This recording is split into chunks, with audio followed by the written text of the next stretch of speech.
তখন মার এখানে জিগাও না মা গো তুমি এইটা করছনি, বাবার এখানে জিগাও না মা গো তোমার বৌমার এই কথা কইছনি। অনেক সন্তান আছে আজকের সমাজে দেখা যায় বউরা যা বলে তাই শুনে, বউরা মায়ের বিরুদ্ধে কথা বলে সে সেইটা মানে, বাবার বিরুদ্ধে কথা বলে সেইটাও মানে। কিন্তু শুনে রাখো আমার ভাই ও আমার যুবক ভাই, আল্লাহ তাআলার ইবাদত করতে পারো, নামাজ পড়তে পারো, রোজা রাখতে পারো, আজকের মসজিদে জুমা পড়তেই পারবো, আজকের মসজিদে জুমার নামাজ কবুল হবে না যদি বউয়ের কথায় মারে কষ্ট দেও। হজও করতে পারো, হাজী সাহেব হজে গেছে কিন্তু হজ কবুল হবে না যদি মা তার প্রতি নারাজ হয়। মা যদি নারাজ হয় হজও কবুল হবে না। কিভাবে? একটা হজের সফরে একজন মৌলবী, তিনার ঘরে মা ছিল বাবা ছিল না, তিনি হজের জন্য মায়ের কাছে বললেন মা আমি হজ করতাম চাই, এই বছর আমি হজে যাইতাম। মায়ে কইলা বাবা আমার তো শরীর ভালো নাই, পরের বছর তুমি হজে যাও। তিনি মায়ের কথা শুনলেন, মৌলবী মানুষ হুজুর, তিনি শুনলেন। পরের বছর আসলো, বললেন মা এই বছর আমি হজে যাই, বলে আমার শরীর খারাপ। এইভাবে করতে করতে এই হুজুরের 5 বছর চলে গেছে, মায়ের অনুমতি ছাড়া তিনি হজে যান না। মাকে বলেন আমি হজ করতাম, মায়ে বলে বাবা রে আমার শরীর খারাপ, তুই গেলে গিয়ে আমার থাকবো খে। এমন মা বাপের এমন কিছু সন্তান আছে যে সন্তানদের একবার যদি মায় বাপে দেখে না, যদি বাজারও যায় মা বাপে খবর লয় না, লয় না, সেনে খবর লয়, মায়ে কিন্তু খাবারটা খায় না। মারে জিজ্ঞাসা করবেন মা ভাত খাইছনি রাতের, বলে বাবারে আমি ভাত এখনো খাইছি না, তুই আইলে একবারে খাইমু। আপনি বলবেন মা তুমি ভাত খাইলাও, শীতের দিন ভাত ঠান্ডা হয়ে যাবে, আমি এসে খাইমু, আপনি ঘুমাও। তখন মায় বলে না রে বাবা সকল ঘুমাই গেছে, আমি সজাগ আছি, যতক্ষণ পর্যন্ত তুমি সন্তান ঘরে না আসো ততক্ষণ পর্যন্ত আমি খাবার মুখে দিতাম না। সুবহানাল্লাহ। এমন মা আপনার আমার আছে না নাই? সবার আছে। কিন্তু এই সন্তান মা বাবার সাথে খারাপ আচরণ কেমনে করো বুঝে আসে না। এইবার ওই মৌলবী 5 বছর যখন গেল, মাকে বলল মা গো আজকে 1 বছর নয় 2 বছর নয় 5 বছর হয়ে গেছে, হজ করতাম পারি না। মৌলবী এখন 5 বছর পরে ত্যক্ত হয়ে গেছে, বলল যে না এই বছর আমি হজ করব না। তুমি যাই বলো, তুমি 5 বছর নিছো কি, আমার হজের প্রতি আকৃষ্ট হয়ে গেছি, হজে আমার যেতেই হবে। এই বছর তিনি হজে চলে গেলেন, একটা গাড়ি নিয়ে রওনা হয়ে গেলেন। মা কাঁদতেছে, মায়ে বলে সন্তান তুই যাইস না, আমার চোখের পানি ফালাইয়া তুই যাইস না হজে। সন্তান বলে মা 5 বছর তোমার এইটা শুনছি। মায়ে বলে বাবা তুই যাইস না, আমি তোরে ছাড়া বাঁচতাম নাই, তোরে আমার দেখা লাগে। সন্তান বলে মা আমি হজে যেতে হবে। হজে চলে গেছে।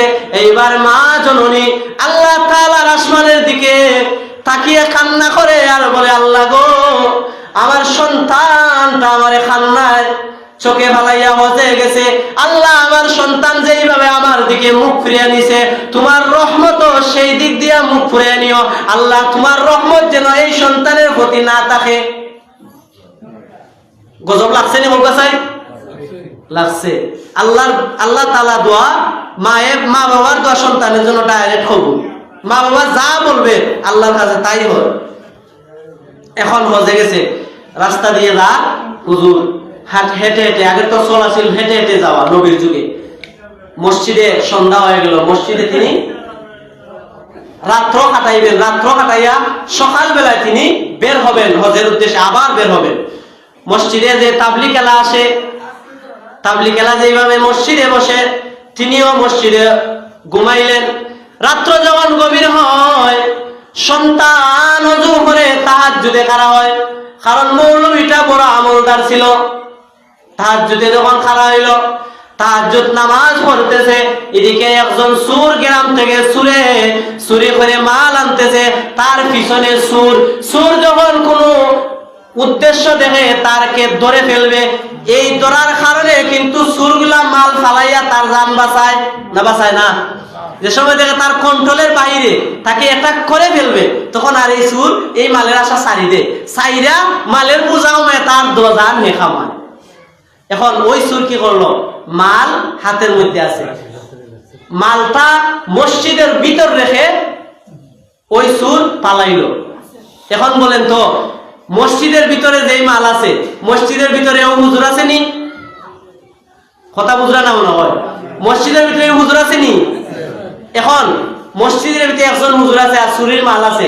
এখন পাবলিকে আইয়া সুর এন্ডে কইব না গ্রামের সুর ফালাইছে কইব? তাইন্ডে কইব, যেহেতু তাই না চল। আবার এই সুরে মালটা তুইয়া গেছে, সে যেন নামাজ পড়েন এই সাইটে। ব্যক্তি নামাজ পড়তেছে, আল্লাহর গজব শুরু হয়ে গেছে, মায়ের গজব শুরু হয়ে গেছে। ব্যক্তি নামাজ পড়ে, ওই পাবলিক চলে আসলো, মসজিদে এসে দেখে তাদের মাল। আর একজন ব্যক্তি নামাজ পড়তেছে, পাবলিকেরা বলে সুর তো বড় ভাগ্যবান, সুরের নামাজও পড়ে চুরিও করে। বলেন তো মূলত এ সুন্নি? মূলত সে সুন্নি না, মূলত সে হুজুর। হুজুরে সুর বানাইছে, হে মায়ের বদদুয়ায় আল্লাহ বানাইছে। পাবলিক আইছে, আইয়া কয় সুন্দর সুর, সুরে আগে একশো ফিটিলিছে। হুজুরে কয় বাইরে আমারে মাইরো না, আমি সুর নাই। যখন এই কথা কইল, কয় আরো দুইটা দেও। আসলে তো সে সুর নাই, সুর বানাইছে আল্লাহ, মায়ের বদদুয়া লাগছে। ভাই বলে বাইরে আমারে মাইরো না, আমি সুর নাই। বলে তুই সুর নাই কিলা, তুই চুরিও খরচত নামাজও পড়রে, আবার মৌলবীগিরি সাজরে, এইবার সুর বললো বাইরে আমি সুর নাই, আমার কথা বিশ্বাস করো। ওইবার তারা বলে না, আমাদের বাদশার কাছে নিয়ে যেতে হবে। রাত্রে পোয়ানোর সাথে সাথে চলে গেছে বাদশার দরবারে। বাদশার দরবারে তিনি বললেন যে যে সুর চুরি করে নামাজও পড়ে তার দুইটা শাস্তি। এক নাম্বার, হে নামাজও পড়ে চুরিও করে, চুরিও করলো নামাজও পড়লো, তার হাত কেটে দাও চুরির অপরাধে। আর চুরি কইরা যে বেঈমানি করছে তার পা কেটে দাও, তাকে এই আযাব দেও। তখন ওই ব্যক্তিকে সবাই বলল সুরের ঘরের সুর, চুরিও খরচ নামাজ ফরজ, তুই কেমন মানুষ? তখন ওই ব্যক্তি বলে বাইরে না না না, আমারে সুরের ঘরের সুর করিও না, আমারে তোমরা শাস্তি দেও, আমি রাজি আছি। বরং সুর শব্দটা না নিয়া, সুরের ঘরের সুর না কইয়া আমারে এখন মায়ের অবাধ্য হইলে হুজুর তাকেও সুর বাজায়। সুবহানাল্লাহ। যে আমারে এই কথা কও, সুর কইও না, সুর না কইয়া আমারে কও মায়ের অবাধ্য হইলে, মায়ের অবাধ্যে হজ করাত গেলে হাজি সাহেব না লাগাইয়া সুর নাম লাগে। তখন সবাই অবাক, বলে কয় কি? বলে কাহিনীটা শুনো। কাহিনীটা হচ্ছে 5 বছর ধরে মারে জিজ্ঞাসা করছিলাম হজ